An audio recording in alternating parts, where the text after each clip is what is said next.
So you've been managing your own money, you've been seeing people managing. So what are fundamental principles of money management which you follow for yourself? So, and again, Deepak, it's a very interesting question. So, being a fund manager, you have access to many things: technology, processes, people, stock ideas, multiple things, right? So, but even when I'm managing my personal money, the emotional bias comes into picture, and you won't believe. I also started investing in my own PMS, right? Because it is more disciplined, it has less element of emotions.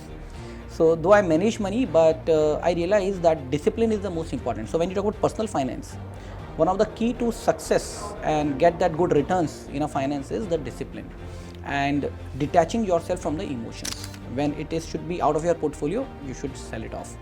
So like I was also saying, booking losses is something that I learned, which you cannot do personally, but professionally I do it. So, sir, can you please introduce yourself to our students basically? Sure.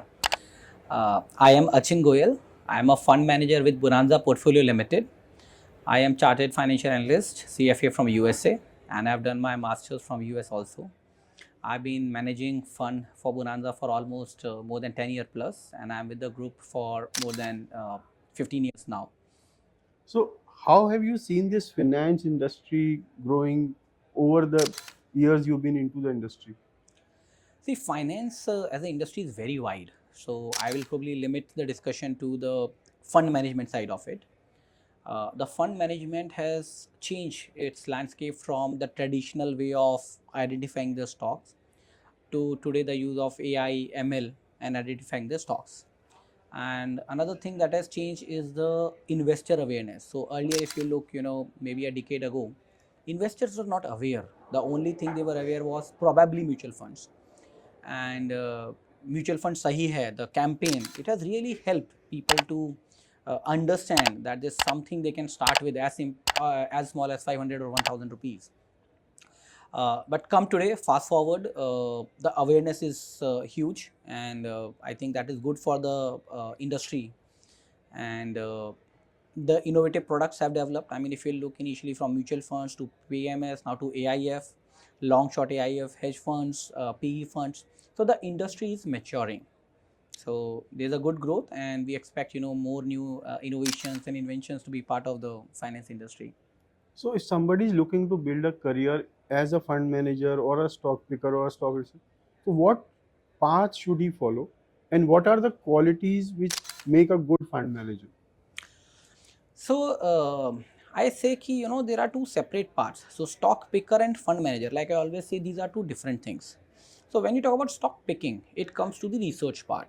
Now anyone who is interested in research, first of all you need to acquaint yourself with the surrounding happening, what is happening in the environment, micro environment, macro environment, global. Then you need some certifications which can enhance your skill set, right? It can be CWM, it can be research analyst examinations. Then you have to practice yourself. For research, I always say it's a self learning. It's not an easy path, but so much of information and literature is available, you can sit at home and become an analyst. And good part of this is you can revalidate whatever you research in coming months, whether the thesis worked or it did not work, right? Now the fund management part of it. Now this is where there's a huge gap. No one teaches fund management. People teach research. No one teaches fund management. That is what uniquely defines person as a fund manager.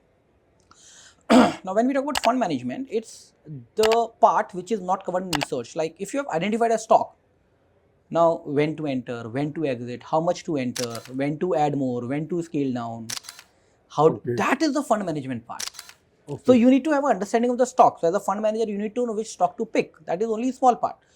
But how much, when, and whether you should replace it or not, it's the ecosystem of the fund manager, and no one teaches that today. Is it learnable? It is definitely learnable, but most of the things will come from self-learning, or if you are working with a right fund manager. See, today what I see, most of the people, this distinction is not there. They are the stock picker as well as the fund manager. So if you are working in the right organization wherein these roles are clearly defined, I think you can learn. Right. So, how have been your early years, childhood years, and what did you learn in your childhood about money, which stood you for? And this is about personal finance, not investing. Yes.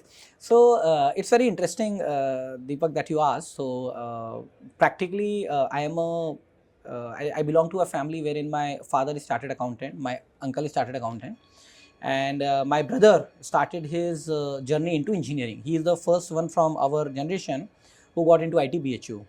And all my brothers and sisters, real siblings, everyone got to the engineering then. So IITians and all these, right? So I also got into engineering, and I landed up as a chemical technologist in Bombay. Then I also did my master's. So my education part has primarily into the chemical technology, and it has shaped up to get that analytical mindset. So I feel today what I am, I attribute a major part to my graduation and undergraduation as a analyst, chemical analyst, right? Because there you have to do experiment, you have to do a lot of things, you have to make a product, you have to do, right? So that mindset developed there. Finance, I believe, because it is in my genes, somewhere I got that advantage. And when I came back to India in 2009, it was not that difficult for me to get into stock markets. It was little easier because all my school years or childhood years, I mean listening my father about shares, buying, selling. So somewhere that impression really helped me, and I got that in-house nurturing. So somehow we see that many engineers become very good fund managers and finance professionals. What's the basic reason? So, like I said, when you are an engineer, the education or the curriculum is such that it develops the analytical side of your brain, right? And when in the fund management, like I said, research part, analytical part, it's very critical to the success. So that development during your graduation of 4 years, and with me advantages as a master's in 2 years, you develop that aptitude, and it pays off when you actually come to the stock market. Only difference is, as an engineer, you learn a lot of patience. Markets are impatient. So that is something you have to discover. Okay.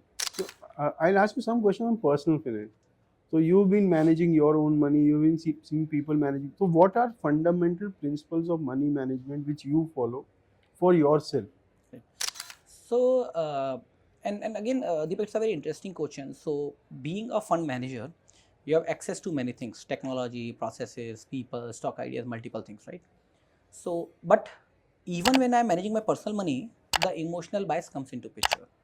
And you won't believe, uh, I also started investing in my own PMS, right? Because it is more disciplined, it has less element of emotions. So though I manage money, but I realize that discipline is the most important. So when you talk about personal finance, one of the key to success and get that good returns in a finance is the discipline and detaching yourself from the emotions. When it is should be out of your portfolio, you should sell it off. So like I was also saying, booking losses is something that I learned, which you cannot do personally, but professionally I do it. So do you follow the goal planning thing and all those stuff which they teach in personal finance? So goal planning, Deepak, I mean, I am a CFP also, Yeah. and we started that vertical at Bonanza in around 2015-16, and we were actually doing the complete goal planning.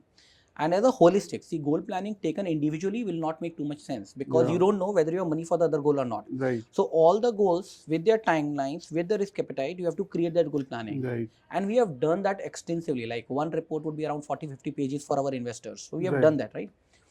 Then came the IA regulation, post which we kind of had to formally disengage with that. But yes, even today when the investors comes, and it's important to tell them that how they can achieve their goals. So we do that. We guide investors, but like I said, it's not a very formal thing kind of thing today, but it's very critical for the investors. So what message would you give to budding finance professionals wanting to enter into this industry? What to look out? What is the scope? And where can they go wrong, which they need to avoid? So one of the message I would like to give is be open to everything. I mean, many times I come across the thought process, Kini, I want to do research, I cannot do sales, I cannot do marketing, I cannot do operations. I always say be open to anything and let that be the starting step of your career, number one. Second is the mistakes. I mean, mistakes are bound to happen. We all make that. Even today we make mistakes, right? Learn from them, delve upon them that what has gone wrong. And normally in finance, you can go wrong. For example, in operations, it's a simple thing. You may punch a wrong order if you are putting a dealing. You may do a wrong reporting, right? These are the basic things. So be mindful in whatever you are doing. And third, when you want to enter a finance, after 1 year or 2 year of your journey, define your liking. See, you cannot know on day one whether you want to be an analyst or you want to be a wealth manager or you want to be a financial Right. planner. So spend 1-2 years, understand the ecosystem, then define this is what interests you, then make your career. Don't pre-decide your career and enter finance. Right. So that is something I always advise, that there's a lot of time left. I mean, as a student, you enter, join, and this journey is long. What would you say about this conference today? How's been your experience? I think I had an excellent time. I'm enjoying my time still, thanks to AFM, that we are able to interact with the distributors, with the manufacturers, and like I said, the upskilling is the need of time, and upskilling is not only for the students but also for the distributors. There's a huge need that distributors be trained, whether through certifications, whether through providing some additional tools, and AFM is doing a brilliant job. So keep it up. Thanks a lot. Thank you very much.